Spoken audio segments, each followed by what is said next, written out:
Kalau kita mencari pemimpin Indonesia ke depan, maka kita harus memilih pemimpin yang berkemampuan manuver di antara 190 negara dunia, terutama negara Sekutu Barat dan negara terikat dengan Yuan Tiongkok secara mumpuni.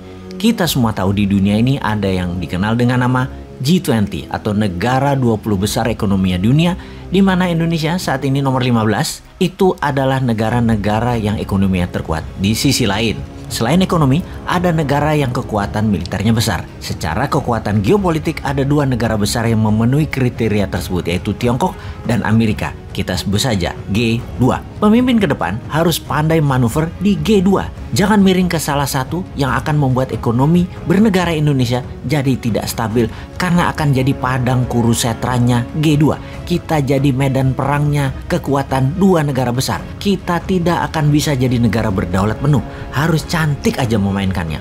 Mudah-mudahan paham itu calon pemimpin yang ada sekarang di etalase calon pemimpin di tahun 2024. Kita ke dalam negeri sekarang. Memang menjadi pemimpin di Indonesia, kita dipilih oleh 180 juta mata pilih nanti di tahun 2024. Mengambil hati 180 juta rakyat yang 65% tamatan SMP ke bawah dan tinggal di desa atau di rural area. Tidak heran para calon akan menari di 2024. Banyak yang menyederhanakan gayanya biar terlihat sejajar dengan pemilihnya tersebut. Menorakkan penampilannya dengan gaya host di TV swasta, saling samber nyablak bicaranya, buat garger kelucuan agar mendapat perhatian dan kesukaan. Tujuannya adalah supaya populer. Apapun cara dipakai, dipamerkan, dan dilakukan. Karena sekali lagi, yang ditarget adalah 65% penduduknya itu adalah tamatan SMP ke bawah. Jadi harus norak, harus kampungan. Populer sekali lagi di kalangan tamatan SMP ke bawah yang menjadi target mereka. Menurut pemikiran mereka, para calon dan para tim sesnya mereka adalah sang calon harus ngebodor,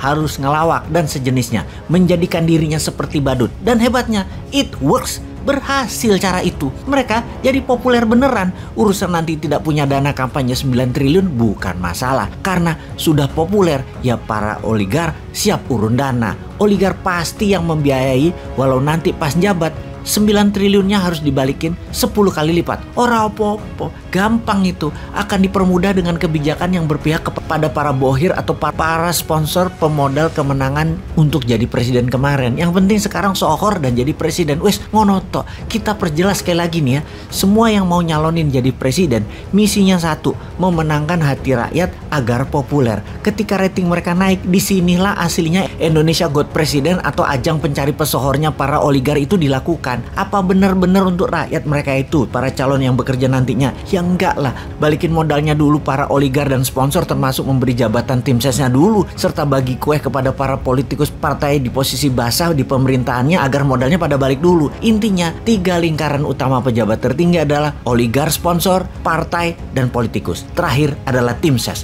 Ini harus dibelah duren dulu. Rakyat kapan? Rakyat pakai buzzer aja nantinya dimbung-bung berita positif pejabat nantinya, itu aja udah seneng rakyatnya. Rakyat itu sungguhnya autopilot. Jadi pejabatnya tuh gampang. Mikiri politik aja, mikiri berita positif yang pakai buzzer aja, selesai masalahnya. Di sini kita di tahun 2024 kita harusnya mulai sadar. Kita harus membangun kesadaran bernegara bahwa kita harus memilih pemimpin yang tidak ada unsur oligarkinya, mengerti manuver luar negeri dan punya konsep memakmurkan rakyat secepat mungkin, lalu membuat Indonesia menjadi negara superpower di tahun 2045 dengan GDP per kapita naik 5 kali lipat dari sekarang menjadi di atas $20.000 GDP per kapitanya. Coba kita review 2 presiden terakhir, karena 2 presiden terakhir dipilih langsung sistemnya. Lihat bagaimana kerja sistem perpolitikan 2 bentuk pemerintahan terakhir. Sangat populis kebijakannya, bukan untuk benefit rakyat, tetapi hanya membuat etalase biar terlihat bekerja. GDP per kapita nggak naik selama 7 tahun, nggak kerasa buat rakyat. Di mantannya dulu, dia beruntung karena harga komoditi naik di tahun akhir jabatan dia di 2010-2013, jadi terlihat menaikkan pendapatan, padahal dapatnya windfall, dapatnya durian runtuh. Jujur, bukan dari kebijakannya.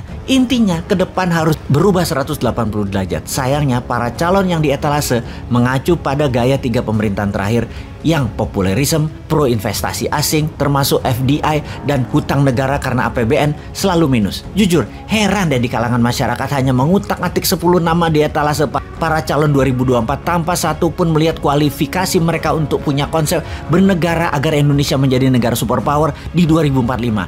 Ayo, rincikan grand plan-nya. Ada nggak? Pengen tahu kita?